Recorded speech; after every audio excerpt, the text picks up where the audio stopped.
Dennis, thank you so much for joining us. Now, you are an expert interviewer yourself and an actor. Can you talk to us a little bit about what you do on Instagram, on YouTube? The way that I got started into hosting is just because I started working in production, and then somehow like some people were like missing, and they were like, "You want to be on camera?" And I'm like, "Okay, sure." So that's how I sort of ended up doing hosting.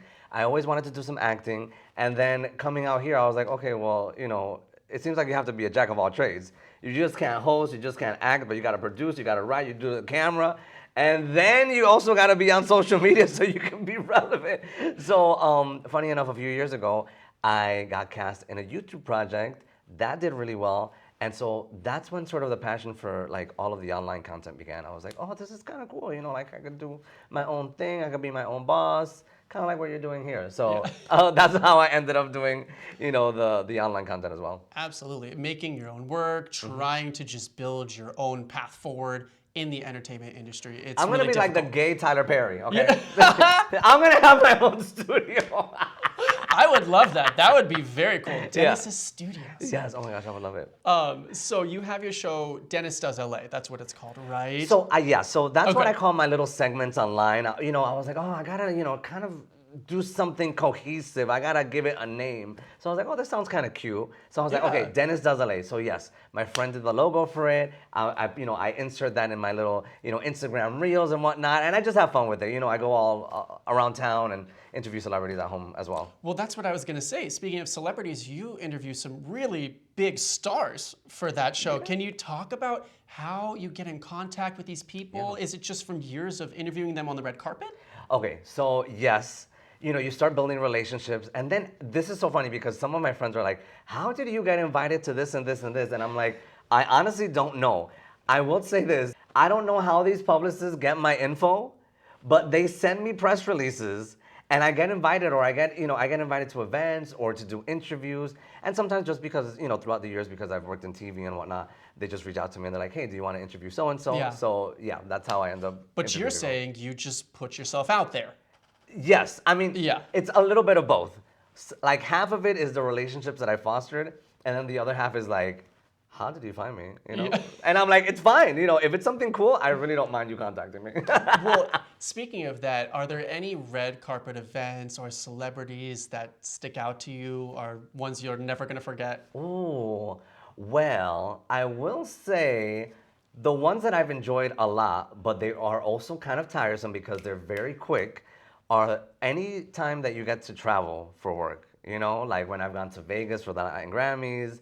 Oh my gosh, one time I took a trip to Miami. It was like a 48-hour trip to Miami. Oh my goodness, and then 2 years ago, I did another press event in Mexico. Ooh. And they put us up in a nice resort. I'm not gonna complain about that. I am all for the free food and the hotel, you know. So those three definitely stand out for me. The one to Mexico was for Premios Latino.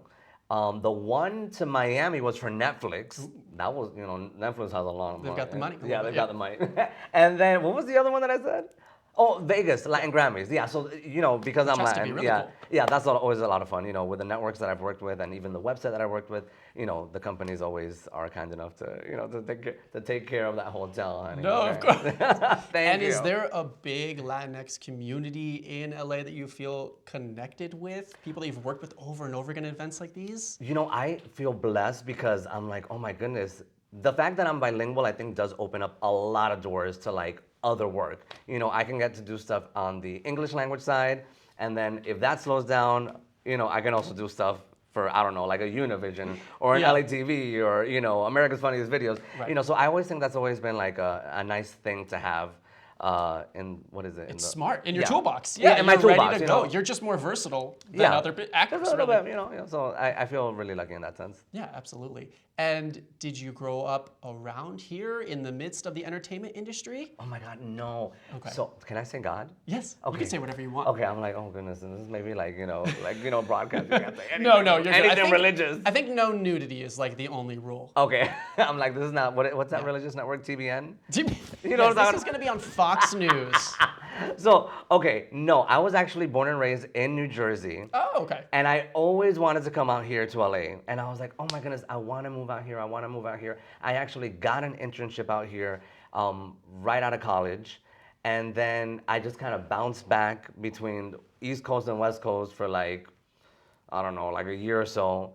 And then I left. I left LA. Like I wasn't here for like, I don't know. I left. I'm not gonna say the year because then you're gonna know my age. But but I was away for a couple of years, and then I got a job out here, and I've been here since. So yeah, so that just I just haven't really wanted to move anywhere else. Yeah. To be honest with you, it's so cool to be around other people who are like-minded and professional and talented. You can find that in other places, but I really feel like you find an abundance. Yeah, there's a concentration of There's it really here a concentration. in Los Angeles. I mean, you know what? For me, growing up, like I was like, I didn't even really want to do English language stuff. I really wanted to do stuff. Like I remember being in college, and I told my professors were like, "So what do you want to do?" And I was like, "Well, I want to do Spanish language soap operas." I was like, and people would laugh at me. I remember that one time we took a trip to New York for like some school project, and we were in the studio, and I was like, "Oh, I was just asking about the space," and they were like, "Oh, is he asking because he wants to do soap operas in here?" And I was like, "Maybe I do, and what? Okay." Wow, they're very judgmental. I would think that's a very respectable, cool job is to be a soap opera actor. I kind of feel like soaps don't get the credit that they need. Absolutely. People kind of make fun of them. Sometimes they're a little bit lower budgeted. The actors are on set like memorizing thousands of pages of dialogue. They're doing it every day. Hello, they must be making some good money on those soap operas, okay? With all that seriously. Procter and Gamble money. Yeah, hey, when you're doing it every day, it must add up, right? I guess, yeah. All those pennies and cents add up, yes. So you wanted to be doing Spanish soap operas, but Yes. you decided what, not to? Because you didn't. You know what? I still want to be honest with you. I would love to maybe get into the production side of it and whatnot. Even English language soap operas. I'm like, that is one thing I'm obsessed with. I'm not gonna lie to you. I like dramas and whatnot. I don't know how we veered off into soap operas from Latin, but I guess because soap operas are such a big thing in the Latin Yes. community, like everybody grows up watching soap operas. That's like when you are American or you only speak English, like you watch game shows, you watch talk shows, there's like you have a whole catalog of programming. Right. On Spanish language television, it is soap operas like, it is everywhere. It's like soap operas 7 to 11. Right. Every night. Like That's what was available to you. Yeah. So you grew to love it. I mean, and it I became don't know. a dream of yours, right? Yeah. I guess being gay too, like we love that soapy stuff. So maybe that's what it is. I don't know. And that's pretty amazing. I mean, being a host, being gay here in Los Angeles, does that change things? Do you ever feel like you're coming at an interview from a different angle, being someone in the LGBT community? Does that change how you think about your interviews, about your acting? Oh my gosh, totally. This is a subject that I've been talking about like in the public light lately. I do find it interesting because despite all of this, movement and, all the visibility or the more visibility of LGBTQ personalities and whatnot in the media, I still feel like we still have a long way to go. And I just say that. Why? Because even last year, I spoke to an agent. He was like, "You're too flamboyant." Like, it was like, tone it down. And I was like, okay.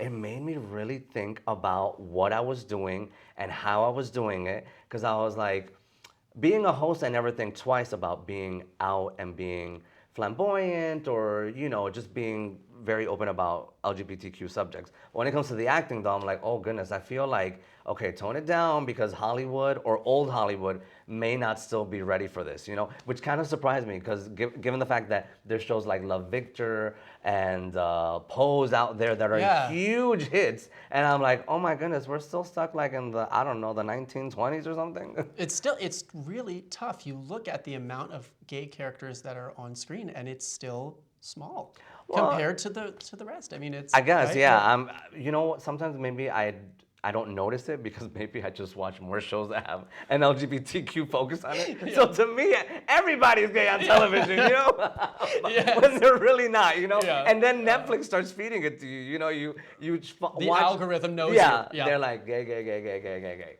So yeah. Hey, nothing wrong with that. Yeah. You're like, perfect. Yeah, just give me more of that. Okay. So what's next for you? Oh my goodness, what's next? Oh, okay, so I just, no joke, I just wrapped filming something, a campaign, last Friday. Okay. So I don't want to give it away until that comes out, but just get ready because it's gonna come out, I'm sure, like maybe around Black Friday. Okay. I don't want to date this because I don't know if this is gonna be after Black Friday, but it'll come out soon. Stay tuned. Coming out like 2023, I think, something like that. Is that okay? Oh damn! Well then, well by the time this project comes out, then you know You'll be famous. It does, yeah. I don't know about that, but yes. More famous. But yes, I did book something, so I'm really proud of that, and Cool. I can't wait for you guys to see it. Well, I'm excited to see it. I appreciate everything that you've done so far. It was very nice getting to talk to you, Dennis. I hope you Yes. had a good time. I had a great time. Oh my Okay, goodness! I good. wish we had a longer time. I know. Well, you know, maybe we'll have you back. Yeah. Oh, maybe. Okay. Thanks. Thank you, Andy.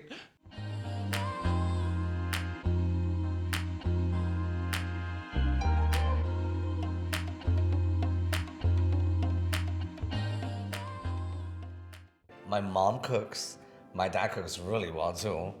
Actually, my dad would usually cook and leave because my dad would work the night shift. So he would cook and leave the food ready for us when we would come home. My dad would actually make some amazing empanadas, like Colombian empanadas, and he would use this thing called harina pan. Have you ever tried that? Yes. Do Mexicans use that? Are you Mexican? I'm half Mexican. What's the other half? I was Guatemalan. Anyway, tell me about Oh, Colombian. yeah. So yeah, carne molida. I love that one. Some people make them with chicken. That's ground meat. Oh yeah.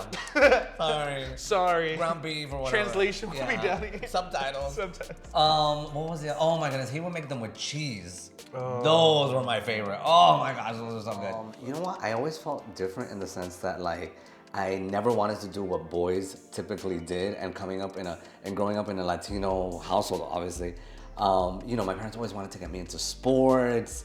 And I have like two left feet when it comes to like sports. I never cared for it. So that was an issue. Like I remember I went to baseball tryouts one time and I think like I cried after like, or I told my mom, I was like, Mom, I don't want to do this. I want to quit, blah, blah, blah. And she was pissed.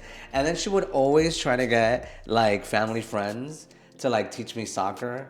Which is like a very, I don't know, did they try to teach you soccer? It feels like it's a very Mexican thing. Oh, it's a Latin thing. It is a Latin thing. Okay. Anything to do with sports, I would run from it. Which I kind of regret now, because I know that my parents, you know, I don't know if it was trying to like make me fit in or it was a macho man thing, a Latin thing. I kind of wish I did get into sports more, because now I look at all these athletes and they're like in amazing shape. And I'm like, freak, I could have looked like Cristiano Ronaldo right now. I like the beaches in Florida for the most part. Like the beaches in Florida, I feel like they're amazing. I don't know if I've really been to I hear the ones like in North Carolina, South Carolina are like good too. Like East Coast beaches. Yeah, but the ones in Florida, oh my gosh, the water is nice and warm. The beaches are nice. I'm so glad we got to sit down because, like, you know, we're cool. We know each other. Not like that, but you not know? like this, and especially coming from a Latino to a Latino. Yeah, but even so, even there's like, you know, from one Latino to another, there's like so many cultural differences. What do you call brown? Brown? Yeah. What do you say? How do you say brown in Spanish? Like, oh, I know what you mean. Like brown. How do I say brown in Spanish? That's a good question. Marrón. Marrón. Sí, Yeah. I call it café. I know Mexicans call it café. Yeah. And that's, to me, café is like the coffee bean. Well, yeah, to me, café is, and marrón, I don't know what marrón is. To me, marrón is like maroon, like red maybe or something, I don't know. I don't know, that's but what we that's grew the up saying. beauty about being Latinos. Yeah. What a great way to end it. Dennis, thank you so much. I had such a blast hanging out with you. Thank you.